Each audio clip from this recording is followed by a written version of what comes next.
जय हिंद दोस्तों। Welcome to our channel employment journey, एक ऐसा प्लेटफॉर्म जहां पर आपको मिलती है सभी परीक्षाओं के बारे में और सभी सरकारी नौकरियों के बारे में संपूर्ण जानकारी।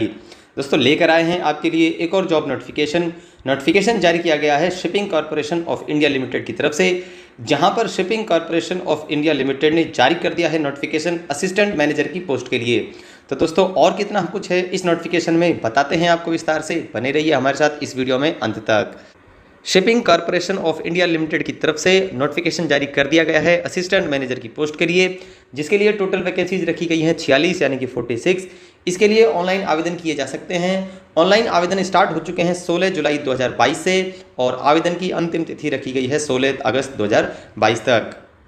बात करते हैं सबसे पहले वैकेंसी डिटेल्स के बारे में। तो इसके लिए टोटल वैकेंसीज रखी गई हैं 46 यानी कि 46, जिनमें से मैनेजमेंट के टोटल पद रखे गए हैं 17, वित्त के लिए 10, एचआर के लिए 10, लॉ के लिए 5, फायर एंड सिक्योरिटी के लिए 2 पद हैं, सिविल इंजीनियरिंग के लिए 1 और सीएस के लिए 1 पद यहाँ पर रखा गया है। इसके बाद बात करते हैं एज लिमिट्स के बारे में। तो shipping corporation of India limited में असिस्टेंट मैनेजर के लिए अधिकतम आयु सीमा तय की गई है 27 वर्ष। इसके लिए आयु की गणना 1 मई 2022 के अनुसार की जाएगी। इसके अलावा अनुसूचित जाति और अनुसूचित जनजाति यानी कि एससी और एसटी कैटेगरी के लिए सरकारी नियमों के अनुसार छूट का प्रावधान दिया गया है। एप्लीकेशन फीस को लेकर बात करें तो जनरल, ओबीसी और ईडब्ल्यूएस कैंडिडेट्स के लिए फीस रखी गई है 500 रुपये। इसके अलावा एससी, एसटी, एक्स सर्विसमैन और पीडब्ल्यूडी कैंडिडेट्स के लिए फीस रखी गई है 100 रुपये। बात करते हैं सीधा ऑफिशियल नोटिफिकेशन के बारे में। तो यह है हमारा ऑफिशियल नोटिफिकेशन। यहाँ पर आप देख सकते हैं the shipping corporation of India limited की तरफ से नोटिफिकेशन जारी हुआ है।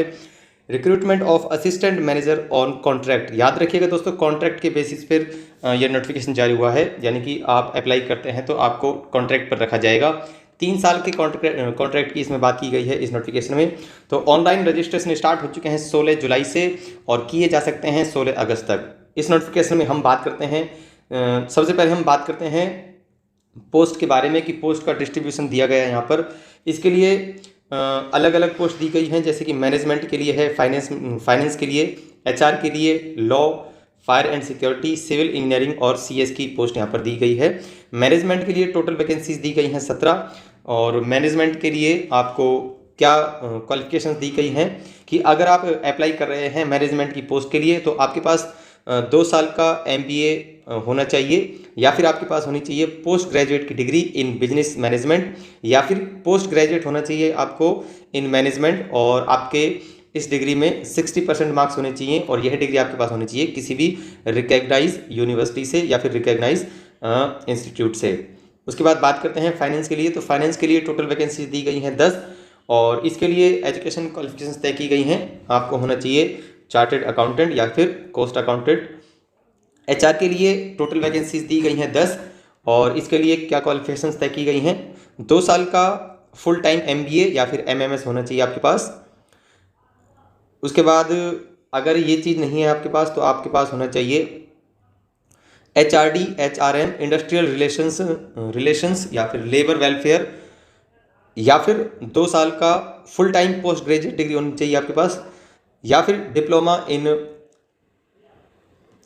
रिसोर्सनल management, industrial relations, labour welfare ETC में आपके पास डिप्लोमा होना चाहिए और उस डिप्लोमा में आपके 60% मार्क्स होने चाहिए मिनिमम। इसके बाद हम बात करते हैं लॉ के लिए। तो लॉ की पोस्ट की टोटल पोस्ट दी गई है 5, जिसके लिए full time degree in law 3 साल की या फिर 5 साल की आपके पास फुल टाइम डिग्री होनी चाहिए और उस डिग्री में आपके पास 60% मिनिमम मार्क्स होने चाहिए।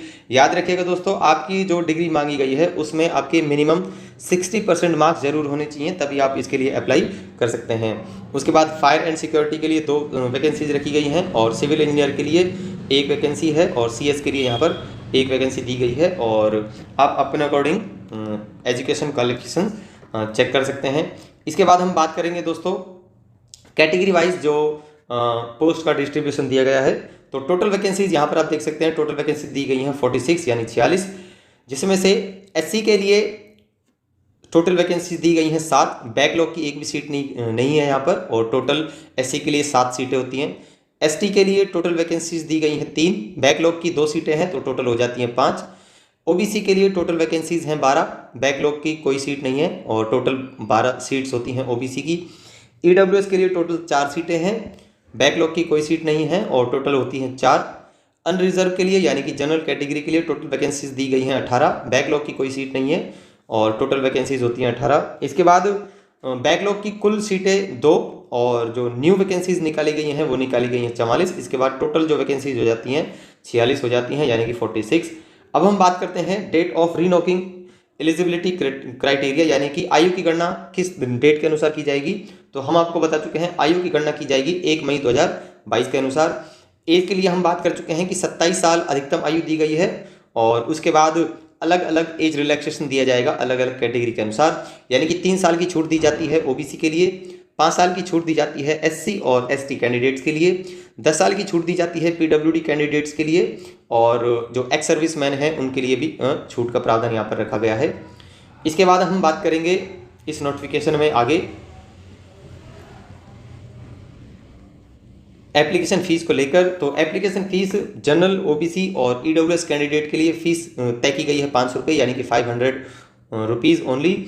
उसके बाद जो एससी एसटी पीडब्ल्यूडी और एक्स सर्विसमैन हैं उनके लिए 100 रुपये फ़ीस रखी गई है। याद रखिएगा दोस्तों, नॉन रिफंडेबल फ़ीस है, यानी कि अगर आप फॉर्म भर देते हैं, अप्लाई कर देते हैं और फीस का भुगतान कर देते हैं तो आपको ये फ़ीस रिफ़ंड नहीं होगी। इसके बाद सिलेक्शन प्रोसेस की बात करते हैं तो सबसे पहले ऑनलाइन एग्ज़ाम आपको क्लियर करना होगा और ऑनलाइन एग्ज़ाम में टोटल क्वेश्चंस होंगे आपके 100 और इसके लिए आपको टोटल 120 मिनट्स दिए जाएंगे। सब्जेक्ट्स आपके तय किए गए हैं यहाँ पर कोर डोमेन यानी कि professional knowledge, quantitative aptitude, logic and reasoning, general awareness and current affairs और English language and reading comprehension.